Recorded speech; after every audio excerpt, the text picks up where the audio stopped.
원수. 대권 후보자라고 하면 뭐라고 그러냐면은 대통령이 되려는 후보자를 의미합니다. 정치권에 한다는 사람들은 최종 목표가 뭡니까? 대권을 거머쥐는 거예요. 대권을 거머쥐는 게 최종 목표입니다. 그리고 이제 보통은 목표를 이루고 난 다음에 이제 큰 집에 가 있는 것이 이제 큰 집에 가 있는 게 그게 이제 과정이에요, 과정. 이제 여론조사에서 자기 지지율이, 국민들의 지지율이 한 30% 40% 나온다. 여론조사가 한 30% 40% 나오는데 그걸 거절한다. 나는 아니에요. 나는 아닙니다. 그걸 거절하고 대권을 포기하면은 그 사람은 뭐라고 그러냐면 성인 이렇게 합니다. 성인의 반열에 가 있는 사람이죠. 그리고 이제 어떤 그 대권을 포기를 못하고 이제 출마를 했어요. 대권을 거머쥐었습니다. 그 다음에 이제 국민들이 이제 문제입니다. 국민들이 그 대통령이 자기들의 요구를 다 이루지 못한다고 생각하기 시작하면은 그때부터 이제 끌어내려야 한다고 또 요구를 하고 난리가 납니다. 그래서 제가 이렇게, 이건 제가 만든 겁니다. 소표를. 이런 사이클이 있더라고, 사이클이. 제일 처음에 뭐가 있냐면 국민들의 편협한 판단력. 그게 제일 먼저 있어요. 그 다음에 대권을 거머쥡니다. 지지율이 엄청 높습니다. 세월이 흘러갑니다. 1년, 2년, 3년 갑니다. 실망합니다. 국민들이 실망합니다. 그 다음에 지지율이 낮아집니다. 그 다음에 끝납니다. 그것이 전부예요. 거기에 안 걸린 사람이 거의 없을 정도로 우리나라의 대권의 실정이 그렇습니다. 어떤 분이 대통령의 자격이라는 책을 썼는데요. 거기 보면 대통령 자격을 한 6가지를 축약을 해서 꼽아서 한 6가지를. 첫 번째, 공직자로서의 대통령직에 대한 투철한 인식. 두 번째, 민주주의에 대한 폭넓은 이해. 세 번째, 균형 잡힌 국가관. 네 번째, 전문적인 정책 능력과 도덕성. 다섯 번째, 기품이 있고 절제된 언행. 절제된 언행. 이게 반대되는 사람이 트럼프 같은데. 그 절제된 언행. 여섯 번째, 북한 관리 능력. 이렇게 들었더라고요. 그거 보니까 너무 추상적인 거예요. 뭔 말하려고 그러는 것인가. 너무 추상적이어서 제가 제 머리를 발휘해서 구체적으로 해야 백성들의 그 가슴에 와닿지.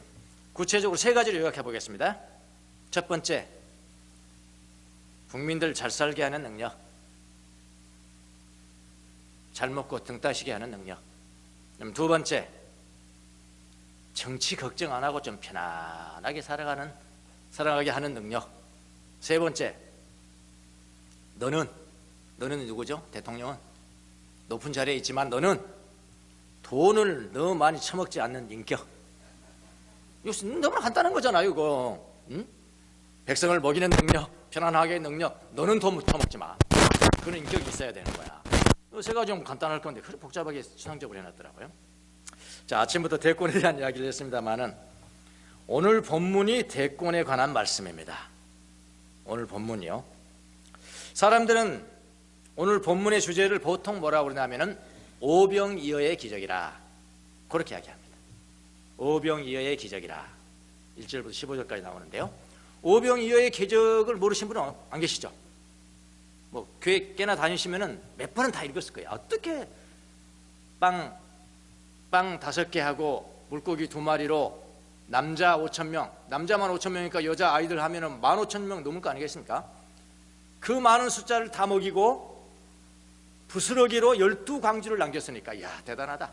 오병이어의 기적. 이렇게 이제 주제를 잡습니다. 간단하잖아요. 오병이어의 기적이다. 오늘 말씀의 주제가 오병이어의 기적이다 하면 간단합니다. 이런 겁니다. 6월절이 가까웠는데 백성들이 이미 예수님이 많은 병자들을 고친 현장을 봤다는 거예요. 와, 이분은 기적을 행하신 분이다. 그래서 백성들이 예수님을 계속 따라오는 거예요. 어디까지 따라오냐면 거의 산까지 따라옵니다. 여러분, 산에서 어떻게 먹이겠습니까? 이 많은 백성들을. 그곳에는 음식을 사서 먹일 수 있는 방법이 없었던 겁니다. 방법이 없는데 예수님이 그 무리를 보고 먹을 것을 다 줬다. 예, 백성들에게 먹을 것을 다 줬다. 경제 문제 해결했다. 먹을 것을 다 줬다. 그 방법이 뭐냐? 방법이 떡 5개와 물고기 2마리로 5,000명, 남자만 5,000명을 먹이는 기적을 행하고 12광주리를 남겼습니다. 이런 이야기입니다. 오늘 말씀은. 그래서 사람들은 오늘 본문의 주제를 오병이어의 기적이라고 부릅니다. 그러나 저는 오늘 본문의 주제를 조금 다르게 봅니다. 하나 간단히 얘기 드리겠습니다. 여러분 선생님들 많이 계시죠? 교수님도 계시고 그 시험 문제 내시잖아요. 시험 문제. 학생들한테 시험 문제라는 것은 학생들이 이걸 이해했는지 안 했는지를 테스트하는 거거든요. 시험 문제 낼 때 그 본문에 있는 단어로 문제를 맞히도록 시험을 냈다. 그건 별로 좋은 시험 문제는 아니죠. 그러니까 그게 걸려들죠. 아, 여기에 오병이어의 기적이 있으니까 요 오병이어의 기적 쓰면 걸려드는 거예요. 근데 더 조금 어렵게 시험 문제 내는 사람들은 거기에는 안 나와 있어. 지금 단어가 주제가 안 나와 있어. 예. 근데 그게 주제예요. 그런 문제 내시잖아요. 못 맞춰봐서 모르시겠나 아직? 그러니까 그러니까 외명적으로 나타난 그거 고르면은 그거보다 더 가까운 정답이 있으면 그거 선택해야지. 오병이 이거 선택하면 안 된단 말이에요. 예. 근데 사람들은 오늘 이렇게 나타난 현상만 보고 주제를 뭘로 잡냐면은 오병이어의 기적이라 그렇게 부른다 이 말입니다. 여러분, 근데 성경에서 예수님이 하나님께서 우리에게 주시고자 하는 하나님의 뜻 주제를 찾으려면은 외형적으로 나타난 오병이어의 기적 자체가 중요한 것이 아닙니다. 사실은 더 중요한 주제는 뭐냐면요, 그 기적을 통해서, 그 외형을 통해서 예수님이 보여주시려고 했던 뜻이 무엇인가, 그잖아요. 보여주려 했던 뜻이 무엇일까? 나는 오병이어의 기적이 행하는 분이야, 그런 거 과시하려고 그러셨을까? 아니면 이걸 통해서 뭘 보여주려고 하셨을까를 따져서 뭘 보여주려고 하셨을까? 그게 주제죠, 사실은. 그래서 이 기적을 통해, 오병이어의 기적을 통해서 예수님이 보여주시려고 했던 뜻이 무엇인지를 찾아야 합니다. 그래서 오늘 본문의 주제를 찾으려면은 예수님이 하신 결론의 말씀을 봐야 됩니다. 오병이는 과정이고요, 결론의 말씀을 한번 보시죠. 15절 한번 보시죠. 15절 보통 마지막에 결론을 하시잖아요. 15절. 예수께서는 사람들이 와서 억지로 자기를 모셔다가 왕으로 삼으려고 한다는 것을 아시고 그걸 얼른 깨닫고, 사실은 말한 거 아닙니다. 백성들이 당신 임금 되세요, 임금 되세요 말한 거 아닙니다. 올라를 말하면 딱 맞아요. 그냥 여론조사한 겁니다. 여론조사하니까 막 30% 40% 나왔거든요. 아시고, 대권 사물함도 아시고, 그 다음에 어떻게 하셨어요? 혼자서 다시 산으로 올라가셨다. 그럼 뭐예요? 무슨 말이에요? 대권을 포기했다는 거죠. 대권을 포기했다는 거예요. 대권을 포기했다. 그런 이야기가 15절에 나오는 것입니다. 그러므로 예수께서 저희가 와서 자기를 억지로 잡아 임금 삼으려는 줄 아시고 다시 혼자 산으로 떠나 가시니라. 개역성경. 백성들이 오병이어의 기적을 보고 예수님께 다가왔다는 거예요. 예수님께 다가와서 예수님을 억지로 잡아다가 대권을 삼으려는 줄 아시고 그다음에 다시 혼자 산으로 가시니라. 이렇게 우리 세 번역에는요. 다시 말하면은 예수님이 대권을 포기하시고 산으로 올라가셨다, 그런 이야기입니다. 산으로 올라가셨다. 자, 예수님이 대권을 포기하시고 산으로 홀로 올라가신 이유가 무엇일까요? 그게 주제겠죠. 그렇죠? 이미 오병이어의 기적은 행했고요. 근데 대권 해도 되는데, 그 높은 자리를 임금을 해도 되는데 그 임금을 포기하고 산으로 올라가셨다. 왜 그러셨을까? 그게 주제죠. 그래서 오병이어의 기적이라는 것을 주제로 삼기보다는 대권 포기의 이유가 무엇인가를 주제로 오지선다행에 그게 나오면 바로 그걸 찍어야 되는 거예요. 그게 여기 맞는 거예요. 자, 그럼 먼저 이스라엘 백성들이 오병이의 기적을 보고 예수님을 억지로 잡아다가 대권에 앉히는 이유가 무엇일까? 그걸 먼저 보셔야 되겠죠. 예, 그걸 먼저 보시면 그 다음에 대권 포기의 이유가 그냥 나오는 거예요. 이 두 포인트만 오늘 보도록 하겠습니다. 자, 이스라엘 백성들이 먼저 예수님의 오병이어의 기적을 보고 그들이 예수님을 딱 생각한 게 있어요. 아, 이분은 어떤 분이시다 생각한 것이 있는데, 그게 뭐냐면은 제2의 모세다. 제2의 모세다. 모세는 어떤 분이십니까? 출애굽의 본 리더죠. 그러면 예수님을 딱 보고 난 다음에 이거 모세다. 제2의 모세다. 제2의 모세니까 제2의 출애굽 사건을 이루실 분이다. 그런 이야기거든요. 저 볼 때요. 그러니까 오병이의 기적을 본 유대인들은, 지금 우리 입장에서 보면 안 됩니다. 유대인들의 입장. 구약 성경에 능통하고 정통하고, 더구나 모세 오경은 더 능통하고, 모세는 그건 하나님처럼 여기는 거고, 그렇게 훈련되고 길들여진 수천 년 동안 그 유대인들이 예수님께서 행하시는 오병이의 기적을 보고 난 다음에 그 사건을 어떻게 해석하셨냐 이 말이에요. 어떻게 해석했을까요? 그 바로 14절에 나옵니다. 14절. 자, 사람들은 오병이의 기적을 행하셨는데 앞에서 유대인들이 어떻게 생각했냐면 예수께서 행하신 표징을 보고, 자, 그 다음이 중요합니다. 이분은 참으로 세상에 오시기로 된 그 예언자이다. 그렇게 평가했다. 자, 이 말은요, 세상에 오시기로 된 그 예언자, 이거는 성경에 있었다는 거죠. 유대인들이 이미 다 아는 성경에 있었다는 거죠. 이미 여러분이 어떤 성경인지 모르시겠지만 이분들은 다 알아요. 그리고 그것이 마치 속담처럼 성경에 기록된 세상에 오시기로 된 그 예언자, 세상에 오시기로 된 그 예언자, 이 사람은 기다리고 있다 이 말이에요. 그러니까 그게 속담처럼 번지는 거예요. 그분이 오시면 될 거야. 그분이 오시면 될 거야. 그 예언자가 오시면 될 거야. 그렇게 하고 있었는데 예수님이 오병이어의 기적을 행하셨단 말이에요. 자기들 보는 앞에서. 그러니까 그 사람들이 그 사건을 평가하기를 뭐라고 그랬냐, 이분은 참으로 이 세상에 오실 그 선자라, 그 예언자라 라고 평가를 했다 이 말입니다. 자, 이 말이 무슨 말일까요? 이 말을 이해하려면 신명기, 모세 오경 중에서 신명기 18장 15절로 올라갑니다. 18장 신명기는 하나님의 말씀이고요, 모세에게 준 말씀이고요, 모세가 또 이 백성들에게 준 말씀이고요. 이렇게 나옵니다. 18장 15절. 내 하나님, 너희들의 하나님, 내 하나님 여호와께서 너희들 가운데 내 형제 중에서, 그러니까 내 형제 중에서 누구예요? 유대인 중에서. 유대인 중에서 너를 위하여, 유대인들을 위하여, 이방인들 아닙니다. 유대인들을 위하여 나와 같은, 나는 누구죠? 모세예요. 모세.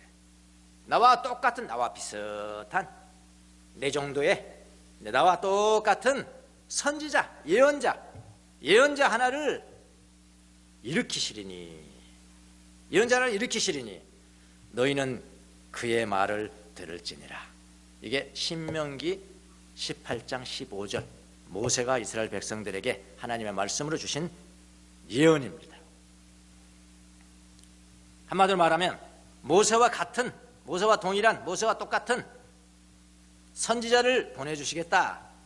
이게 하나님 말씀이라, 예언이라 이 말입니다. 하나님 예언. 자, 모세는 어떤 사람입니까? 홍해를 갈라서 출애굽을 시키는데 하나님께서 사용하신 그런 지도자였습니다. 그리고 광야에서 어떤 일을 했습니까? 하나님 앞에 기도해 오니까 막 만나가 하늘에서 떨어져요. 만나가 떨어지고 먹을 것이 떨어져요. 경제 문제가 해결되는 거예요. 모세가 기도 한번 했더니 막 만나가 떨어지고, 고기 먹고 싶은데 메추라기 떨어지고, 이런 사람입니다. 이스라엘 백성들이 모세를 생각할 때는 그런 지도자예요. 그런 지도자. 더군다나 이건 유대인들이 하는 신학입니다. 우리는 기독교 신학이 있고 유대 신학이 또 따로 있잖아요. 유대인들은 어떻게 생각했냐면은 모세를 통해서 홍해를 가르고 홍해를 건너서 가나안 땅으로 가기 전, 그러니까 출애굽한 그 사건을 뭐라고 이야기했냐면은 유대인들은 이거는 우리는 에덴 동산으로 가는 거야. 파라다이스죠. 이건 낙원으로 가는 거하고 똑같은 거야. 그렇게 자기들은 해석을 했다 이 말이야. 출애굽 사건을 그렇게 해석했다 이 말이야. 그리고 가나안 땅으로 가는 도중에 시내산 체험을 하죠. 시내산에서 모세가 십계명을 받습니다. 그 모세가 내려오는데 모세 얼굴에서 어떻게 빛이 나는 거예요. 빛이 나는 그런 체험들이 유대인들한테 있었고, 시내산 그런 체험은 아담을 통해서 이뤘던 에덴 동산의 하나님의 영광, 하나님의 영광의 빛을 우리가 다시 찾았다, 그렇게 생각을 했다 이 말이에요. 그 당시에. 그리고 만나가 내리죠. 무리바에 물을 먹죠. 반석에서 물을 먹죠. 자, 이거는 뭐라고 생각했냐면은 에덴 동산에서 먹었던 음식의 회복이다. 그러니까 낙원을 회복하는 것이다 우리가. 그렇게 여겼다 이 말이에요 유대인들은.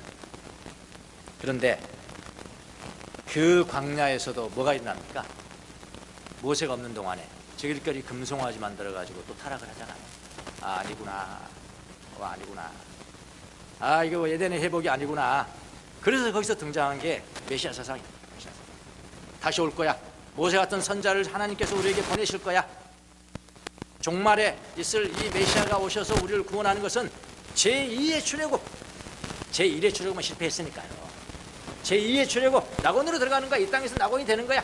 경제적으로 부강하고 편안하고 자유롭고 인권이 신장되고 그런 낙원 같은 삶을 일으키실 거야. 누가 와서? 메시아가 와서. 여기 와서 제2의 출애굽의 재현이.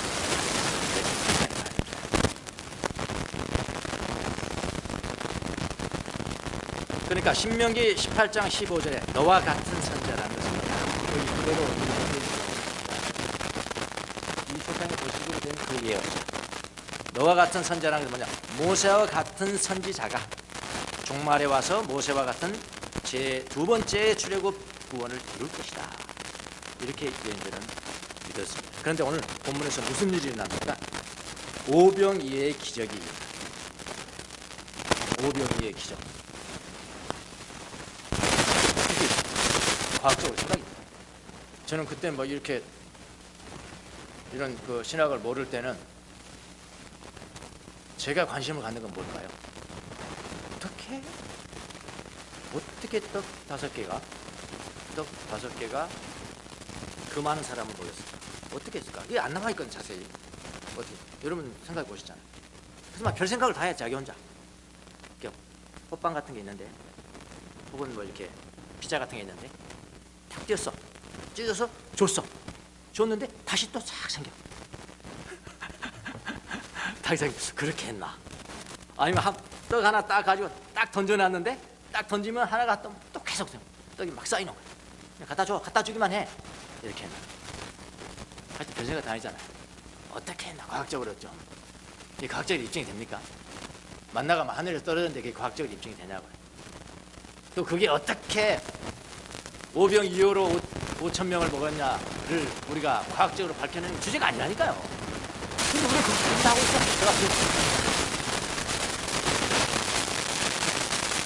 어떤 일이 발생했냐? 오병이어의 기적이 일어난 겁니다. 언제 일어난 겁니까? 언제? 여기 나와 있어요.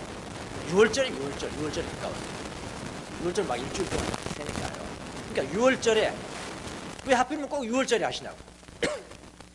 예수님 다른 때 해도 할 수 있잖아. 근데 6월절에 선택하는 거예요. 6월절 하면은 모세가 생각나요. 모세가 생각나잖아요. 모세를 통해서 출애굽할 때 그 사건이니까 6월절 모세가 생각나고, 그런데 6월절에 오병이어를 가지고 백성들을 먹여. 만나가 막 내려와. 그 많은 백성들 만나가 내려오고 메추라기 내려오고 막 물 반석에서 나오고 하는 게 생각 안 나겠어요? 그냥 먹이는 문제잖아. 먹이는 거. 위에서 막 내려오니까 먹이는 이런 기적이 광야에 벌어진 겁니다. 유대인들이 바로 생각했어요. 바로 예수님이 오병이어의 기적을 보시고 바로 생각했어요. 바로 멍설지도 않았어. 망설이도. 뭐라고 생각했을까요? 이 사람이 바로 모세 같은 선자다. 이 사람이 바로 모세 같은 선자다. 자, 14절 다시 한번 보세요. 이분은 참으로 세상에 오시기로 된 바로 그 예언자다, 그 선자다. 이제 유대인들이 예수님을 어떻게 생각하는지 아시겠죠? 여전히 지금 모세 같은 선자가 왔는데 거기까지는 맞았어요. 신명기 18장 15절을 완성하신 분으로 예수님 오신 건 그것까지는 맞았어요. 근데 최종적인 판단은 뭐냐? 판단. 최종적인 평가가 뭐냐? 평가는 모세같이 이 땅에서 유대인들을 해방시키고 잘 먹이고 평안하게 하고 하는 바로 그분이시다. 최종 평가는 예수님 보시는 거죠. 무슨 말 아시겠죠?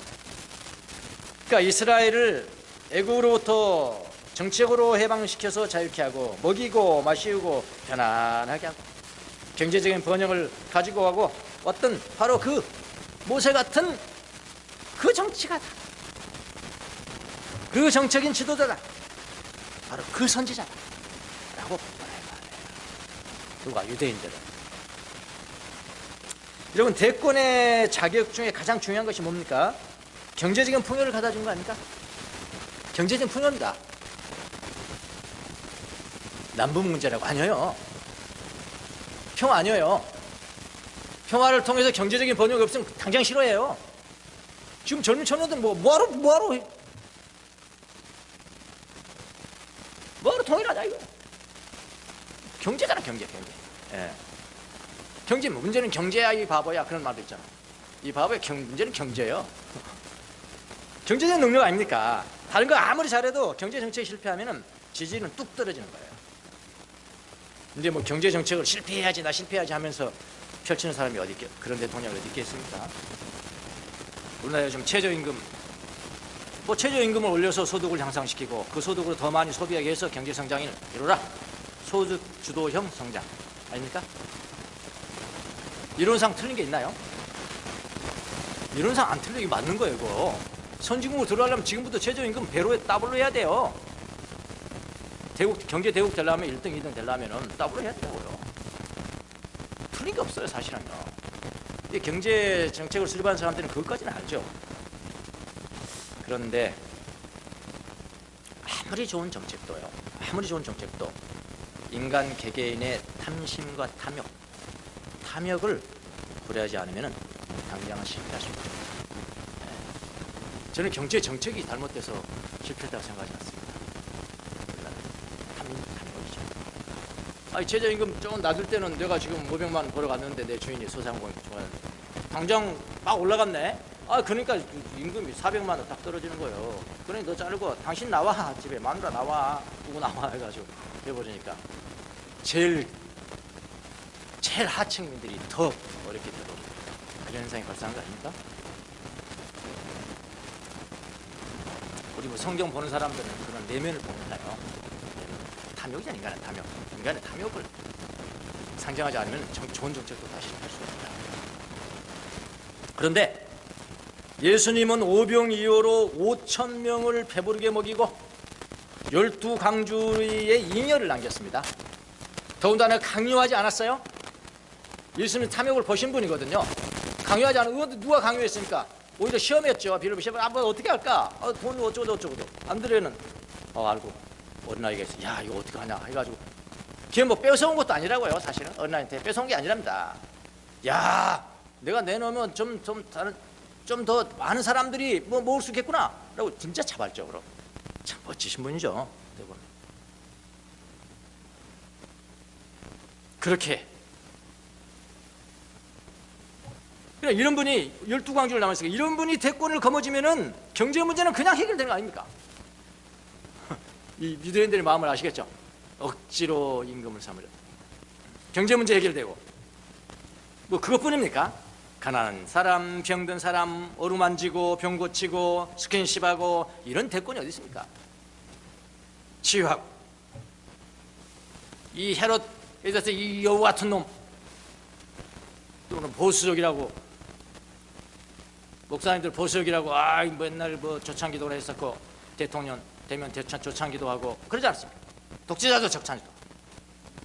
근데 이 양반은 그렇게 그냥 복음을 전하면서도 그냥 이 여우 같은 놈 왕한테 막 욕해버리거든요. 그러니까 인권 문제에 대해서도 탁월하십니다. 인권 신앙을 가져왔고 백성을 편안하게 하고, 남북 문제는 어때요? 남북 문제는 그때도 남북 문제잖아요. 사마리아, 예루살렘 서로 적대 관계 있었잖아요. 그런데 남북 문제도 탁월하게 그냥 예수님이 해결하시네. 북한이 생각하는 방법도 아니고 남한이 생각하는 방법도 아니고, 북한이 핵 가지고 적화 통일 그것도 아니고, 남한이 경제적으로 굶주려서 두 손 들고 나오게 합시다. 경제적 제재가 막 이런다. 그것도 아니고, 사마리아에서도 말고 예루살렘에서도 말고 진정과 신령으로 예배할 때가 오나니 그것이 때다. 제3의 방법이라고요. 나는 뭐 북한 전문가는 아니지만, 북한의 주장대로 남한의 주장대로 한다면 영원히 뭐 적대원으로 가야죠. 그러면 돼요. 영원히 적대원. 그렇게 하자면 그렇게 하고. 근데 제3의 방법을 주장하고 제가 알선 지도자 하나님 보내주시면 그때는 뭐 서로 싸우지도 않고 뭐 해방이 되겠죠. 해방이 통일되겠죠. 근데 예수님 보면 너무 탁월하시더라고요. 사마리아에서도 말고 예루살렘에서도. 자, 이런 분이 왕이 된다면은 이건 뭐 진짜 백성들은 당연히 이런 생각 가질 수 있죠. 예. 사마리아의 그리심산에서도 말고 예루살렘에서도 말고 제3의 길, 신령과 진정으로 예배를 드려본다고 주장하십니다. 예수님을 유대인들은 어떻게 봤냐? 경제 문제, 인권 문제, 남북 문제까지 다 해결하실 분으로 유대인들을 여겼을 거예요. 그래서 억지로 붙들어다가 임금을 삼으려 했습니다. 예수님을 모세와 같은 선자로 본 것은 옳았죠. 근데 마지막 판단, 그를 정치적인 메시아, 이 땅의 유대인만을 위한 유대인들의 대권으로 올려야 한다는 최종 판단은 옳지 않은 거죠. 자, 이런 일이 발생합니다. 여러분, 우리의 삶 가운데도 마찬가지입니다. 예수님에 대한 최종 판단을 얼마나 그렇게 하는 경우가 얼마나 많은지 몰라요. 언제부터 텔레보니까 뭐 목사라는 사람이 사람들 속여가지고 한 1,000억을 해먹었는데, 한 1,000억을 그냥 다 투자 받아가 해먹었는데, 그 투자를 시키는 사람들이 다 막 교회 목사가 한 거야. 교회 목사장. 어떤 분 나와서 인터뷰하는데, 저는요 우리 교회에 정말 기도를 많이 하시는 장로님이 계시는데, 막 기도를 그렇게 많이 하는 장로님이 계신데, 저 장로님 하면 기도야, 기도. 그분한테 물어봤대요. 이거 내가 투자해야 합니까? 그러니까 제가 한번 기도해보면 되겠어요. 그 장로님 기도했다가 하늘 올라가서 기도했겠죠. 하나님, 이 돈을 투자해야 됩니까? 말해야 됩니까? 투자. 막 그렇게 기도했더니 안심하라. 안심하고 하라. 그 장로님이, 그 기도하시는 장로님이 안심하라고 성도한테 이야기하니까 성도 투자 안 하겠어요? 한두 명이 아니야. 아니, 우리 교회는 기도 많이 하는 장로 안 계시니 너무 감사합니다. 너무 감사한 거야. 이거 맨날 가서 기도하고 막 자기 생각대로 응답받고 자기 음성을 자기가 하나님 음성이라는 거야. 판단을 그렇게 해보는 거야. 이런 게 얼마나 많냐고요. 우리 산 현장에서도 뭐 다른 사람 이야기했으면 더 많은, 나부터 어떻게구나. 자기 유리한 대로 해석해버리는 거죠. 최종 판단을 그렇게 하는 경우가 너무나 많습니다. 이렇게 된다. 이게 오병이어를 통해서 유대인들이 예수님을 본 환상입니다. 자, 유대인들이 예수님을 임금 삼으라는 것을 깨닫고, 그 다음에 어떻게 했냐면 예수님을 몰래 홀로 산으로 피하셨다. 예수님은 왜 그 대권을 포기하셨지? 답이 나와버렸잖아요. 벌써요. 나는 그 정도의 사람 아니야. 그 정도 대권에 내가 하는 사람 아니야. 내 사명은 다른 거야. 그보다 더 높은 거야. 왜 포기했을까요? 대권을. 그 대권보다 더 큰 대권이 있기 때문에. 더 큰 대권이 무엇이냐? 15절입니다. 15절에 그러므로 예수께서 저희가 와서 자기를 억지로 잡아다 임금 삼으려는 줄을 아시고 다시 혼자 산으로 떠나가신다. 산으로 떠나. 이 땅에 임금삼이라는 것을 아시고 미리 아셨다는 거예요. 다시 산으로 혼자 떠나가셨습니다. 산으로 갔다는 것은 더 큰 뜻을 이루는 사명이 있다는 것을 의미하겠죠. 그 산은 영감을 주는 곳이라고 해요. 그래서 여러분 그 연세가 많아질수록 물을 옆으로 가지 마시고요. 물은 사람을 감성적으로 좀 타락시키는 우울하다. 오히려 산은 영감을 주는 곳이거든요. 그러니까 우리는 사람들 보잖아요. 뭐 대권에 떨어졌다 그러면 어디로 가십니까? 말라야 산으로 갑니다. 보통 그러잖아요. 동해안 갑니다. 그렇게 안 하잖아요. 그러니까 산은 영감을 줍니다. 신해산이니 호랩산이니 뭐 느보산이니 헐몬산이니 다 영감을 줍니다. 저도 일주일에 2번씩 꼭 산에 갑니다. 오면산. 그 산이니까. 산은 영감을 주는 거예요. 예수님도 마찬가지잖아요. 영감을 주는 거예요.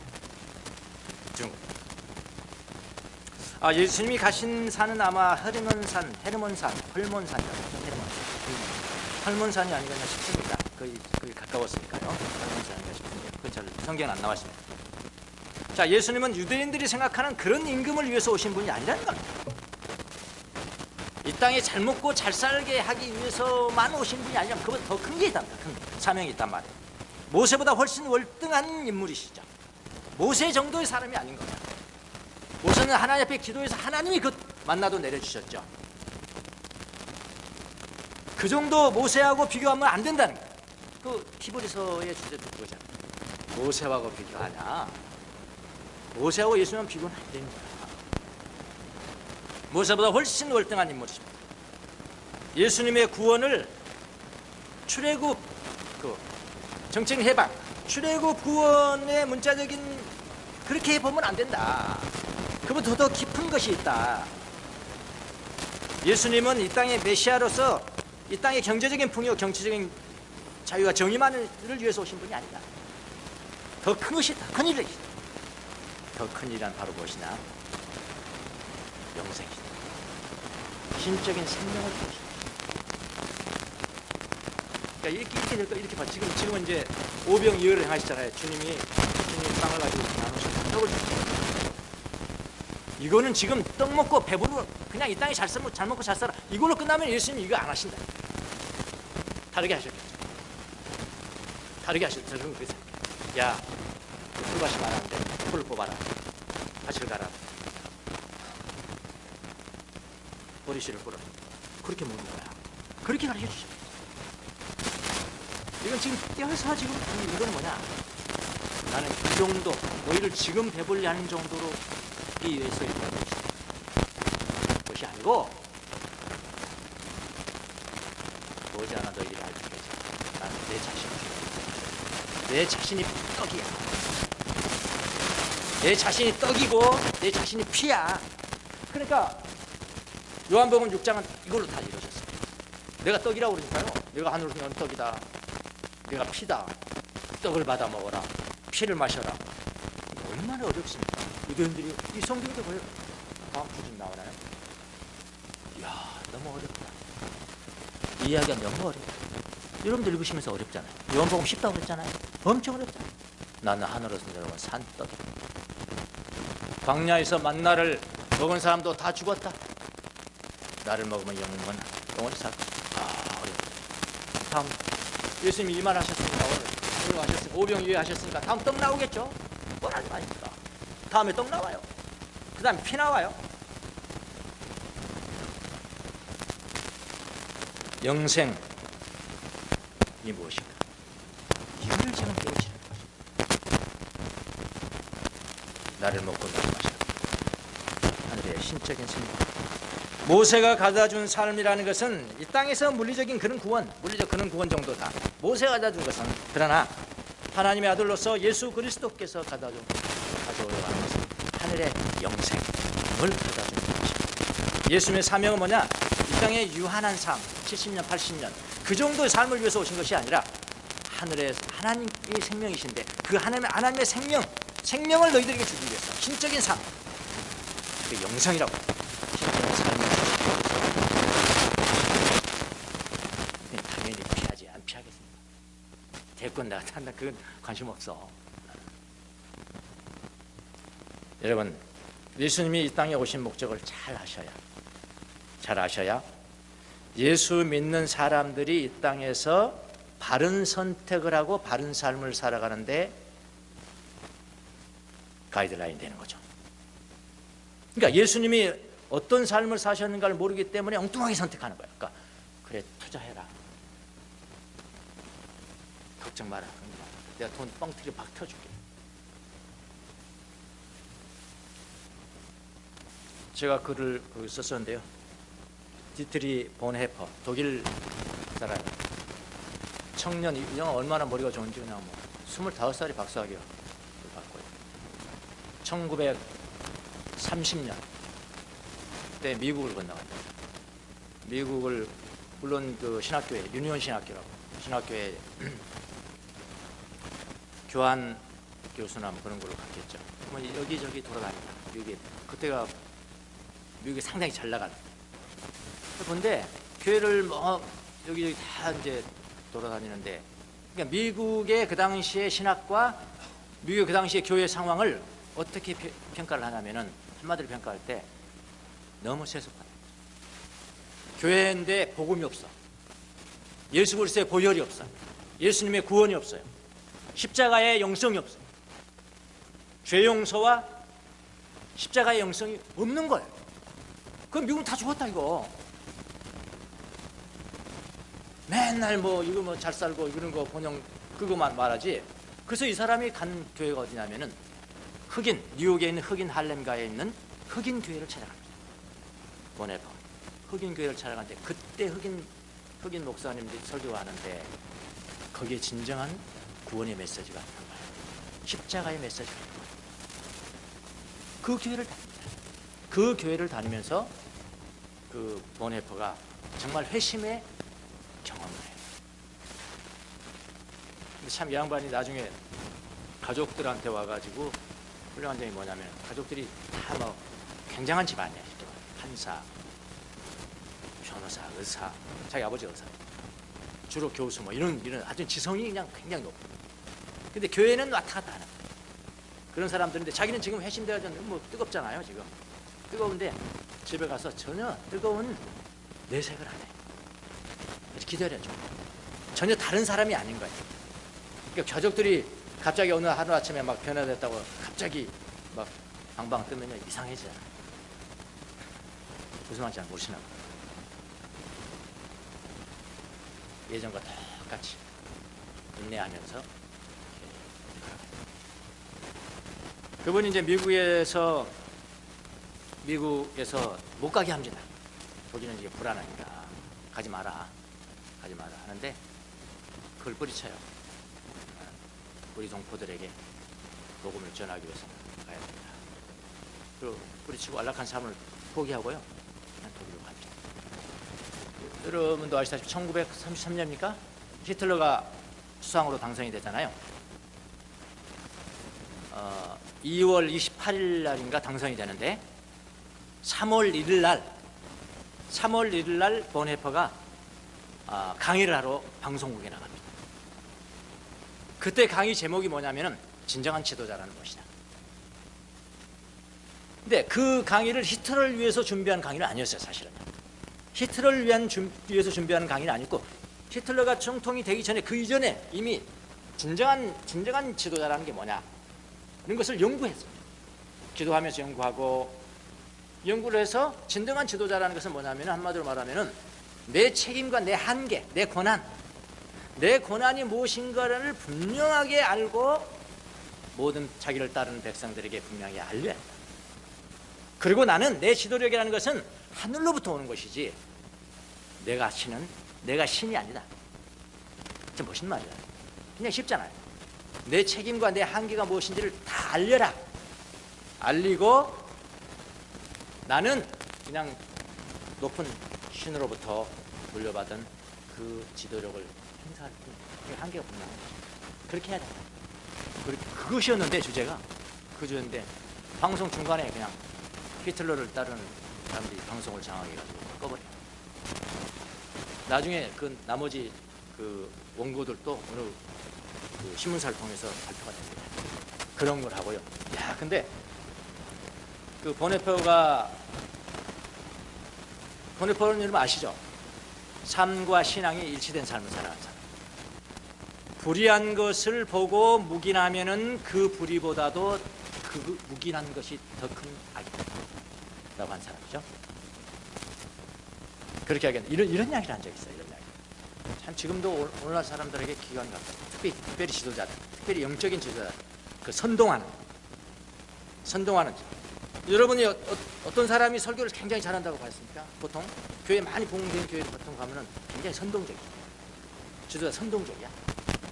히틀러처럼. 히틀러가 한번 설교하면은 여자들이 다 눈물 흘려. 왜 그랬을까요? 히틀러의 설교 내용이 굉장히 감명을 받았을까요? 아니야. 그 사람의 어떤 그 개성과 몸짓과 그는 어떤 음성 이런 것들, 그 내용 이외의 것들로 말미암아 사람들이 나에게 집중하게 만들어요. 나에게 집중한다. 다시 말하면 제가 전하는 그 바른 메시지보다도 메신저인 나에게 집중하도록 만드는, 이거는 아주 나쁜 지도자. 그런 이야기를 했습니다. 1930년입니다. 나는 어렴풋이 알고 있었어, 사실. 저도 그렇게 하려고 했거든요. 막 사람들이 흥분해주고요. 제가 강의할 때 흥분해주면 이렇게 해야 되는 거구나. 이렇게 하라. 그리고 나에게 집중해, 나에게. 응? 내가 전하는 메시지는 다 잊어먹어도 나에게 집중해. 그러면 인기는 있잖아요. 근데 나중에 그건 부질없는 것이라는 걸 깨달았습니다. 그런데 이게 뭘까 했는데 이미 1930년대 이후 강의를 했더라고요. 그러니까 보네포의 강의는요, 그냥 객관적으로 평가한다면 미지근하고 그분의 설교는 그냥 강의하는 식이에요. 그 목적이 있었어요. 나는 내 개성과 내 댐댐이와 그런 것을 통해 선동적인 그런 언변을 통해서 청중들로 하여금 나에게 집중하는 것을 나는 원하지 않는다. 그런 지도자는 악한. 오히려 내가 전하는 그 하나님께로부터 받은 메시지에 백성들이 마음을 갈 수 있도록 전하는 것. 그 지도자. 30년대에 그런 이야기 했다. 오늘 나도 해당됩니다. 저는 그런 깨닫고요. 사실은 저는 이미 여러분 중에서 깨달은 분은 깨달았겠지만 깨달은 할 수 있고요. 언제부턴가 김영수 목사님 이런 강의하는 분들이 상당히 달라졌다. 저는 의도적으로 그렇게 했어요. 너무나 제가 흥분하려고 하면 감당. 저보다 중요한 것은, 메신저보다 중요한 것은 메시지. 하나님으로부터 부여받은 메시지. 거기로 따라갈 수 있는, 정도로 따라갈 수 있는. 그 정도 하겠습니다. 큰 교회가 무너지는 게 바로 거기있습니다. 메신저에 중심하면, 그 메신저가 무너지면 다 무너질 거. 그는 분이 이제 보네포인데, 이분은 히틀러를 악한 정권이라고 했습니다. 악한 정권이고요. 그리고 이 사람은, 제가 왜 이 사람을 좋아하냐면, 이 사람은 지성만 가지고 있는 사람이 아니에요. 지성만 가지고 있으면은 영성이 약하고요. 그런데 이 사람은 영성과 지성. 우리가 지금 바이블 타임 하잖아요. 그 당시 이 사람 다 했어요. 우리 다음 달부터는 리트릭 하잖아요. 성도들하고. 이 사람 그대로 다 했어요. 철저한 개신교입니다. 루터를 신봉하는 사람이에요.